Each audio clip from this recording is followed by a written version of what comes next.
Nag-uol gyud ko guys. Kay kining itloga sa itik ni. Wala ko nabantayi. Nakit-an ako gikaon na sa buutan. Ug di na ko mabantayan, hutdon jud sa buutan ug kaon mo nang kada itlog sa among itik. Ako gid kuhaon. Wa man ko kabantay. Nakalimot man sad ko nga nang itlog ri siya ganihang buntag. Wa na ang buutan nag-una. Mabitaw ning ako ning gipang anam-anam kuha ning mga itlog sa among itik, sa among mga manok dire, sa among mga Rhode Island, mga silky, mga itik, anam-anam mo na makuha ang ilang itlog kay para nga dili makuha sa buutan. Kay imo sa palumluman, na ay naglumlum na mo nga tulo ka buok manok, 12 na kabuok ang gilumluman nga itlog.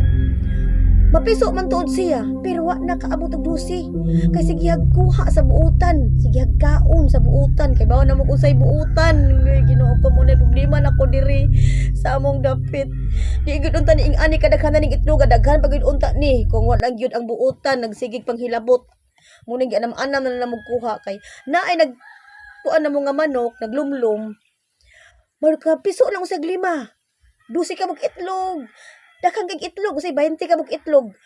Magsigig iban ang iyang itlog. Mao na ang mapinungdan sa mapiso, 8 na lang, 5 na lang. Kay sige man og iban sa buutan, sige kuha. Mo ni kani ang itlog ni sa among itik.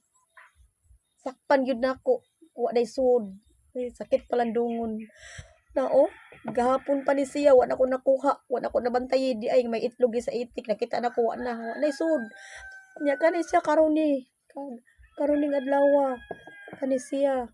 O kani karon ning buntag. Karon ning buntag January 27. Kani kagahapon unta ni. Sayang kaayo. Sayang. Sayang guys nga tanan. Saon na lang unta daghan pag unta ning mga itloga.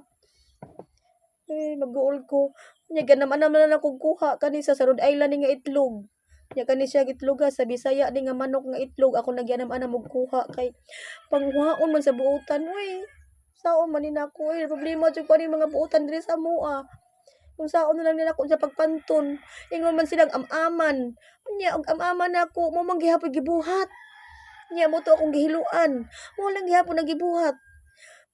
Guol kayo naon ba nga dili madaghan ng itlog, dili makapamiso og daghan ng among manok katungod ana mga buutan namo.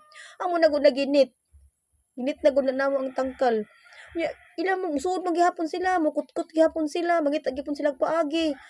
Mas pa mo yang angay buhaton in taon na ning mga buutan. Uy, nga sayang ini mga itlog.